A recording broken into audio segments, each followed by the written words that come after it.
উত্তৰখণ্ডৰ 57তম যি অধিৱেশন সেই অধিৱেশনৰ চূড়ান্ত আমাৰ কাৰ্যসূচী প্ৰতিনিধি সভা যোৱা 13, 14, 15, 16 দতমা অধিৱেশনত যি আছিল এইটো আধৰুৱা হৈ আছিল আৰু প্ৰায় আঢ়ৈ মাহ পিছত আমি আজি পুনৰ 3 জুন আমি সেই কাৰ্যসূচী বড়োলেণ্ড বিশ্ববিদ্যালয় প্ৰেক্ষাগৃহত আমি কৰিবলৈ গৈ আছোঁ।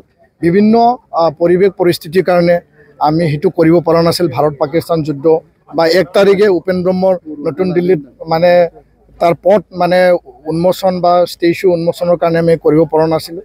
আৰু আজি সকলোৰে প্ৰতিনিধিৰ ইয়াত উপস্থিতিত আমি এতিয়া পতাকা উত্তোলন কৰিলোঁ। ইয়াৰ পিছত বড়োলেণ্ড শ্বহীদসকলক আমি তেওঁ শ্ৰদ্ধাঞ্জলি নিবেদন কৰিছোঁ। ইয়াৰ পিছত আমি উপেন ব্ৰহ্মক শ্ৰদ্ধাঞ্জলি আমি নিবেদন কৰিম। তাৰপিছত আমাৰ প্ৰতিনিধি সভা খন্তেক সময় পিছতে এইটো আৰম্ভ হ'ব আৰু এই প্ৰতিনিধি সভাত বিভিন্ন বিষয় বড়ো শান্তি চুক্তি ৰূপায়ণ, ইয়াত গুণগত শিক্ষা, ভাল শিক্ষা নৱপ্ৰজন্মক কেনেকৈ আগুৱাই লৈ যাম আৰু লগতে ৰাজনৈতিক সাংবিধানিক অধিকাৰ, বিভিন্ন বড়ো জাতীয় সমস্যা, সেই সমস্যাবিলাকক লৈ পেলাই আমি আলোচনা কৰিম আৰু আলোচনা অন্তত আমি সিদ্ধান্ত ল'ম। সমান্তৰালভাৱে আমাৰ যিখিনি বৰ্তমানৰ কাৰ্যকাল আছে বা যি কাৰ্যনিৰ্বাহক কমিটি আছে মানে কেন্দ্ৰীয় কমিটিৰ, সেই কেন্দ্ৰীয় কমিটি কাৰ্যনিৰ্বাহক কমিটি ভংগ কৰি নতুন কাৰ্যনিৰ্বাহক কমিটি, কেন্দ্ৰীয় কমিটি আমি নতুনকৈ গঠন কৰিম আৰু 1 বজাৰ আগে আগে সেই কাৰ্যসূচী আমি শেষ কৰাৰ কাৰণে আমি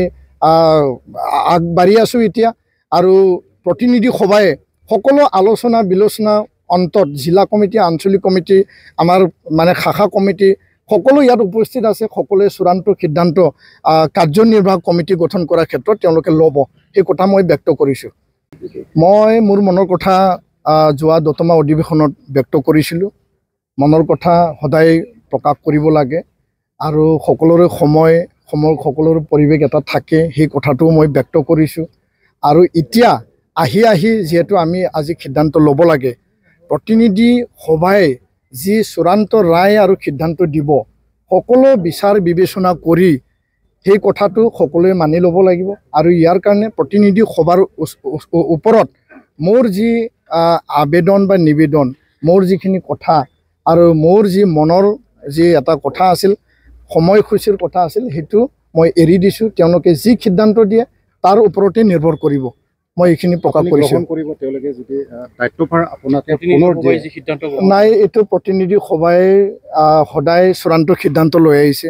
যেতিয়াই প্ৰতিনিধি সভা চূড়ান্ত সিদ্ধান্ত দিয়ে সকলোৱে মানি ল'বলৈ বাধ্য। কিন্তু এতিয়ালৈকে যিহেতু আমাৰ প্ৰতিনিধি সভা আৰম্ভ হোৱাই নাই, হ'লে ইয়াত কি আলোচনা বিলোচনা হ'ব, কোনে কি মানে নিজৰ মানে প্ৰস্তাৱ ৰাখিব, ইয়াৰ ওপৰত নিৰ্ভৰ কৰিব। আৰু 1 বজাৰ আগে মই আপোনালোকক পুনৰ মিলিত হৈ পেলাই মোৰ কথাখিনি মই ব্যক্ত কৰিম। ধন্যবাদ।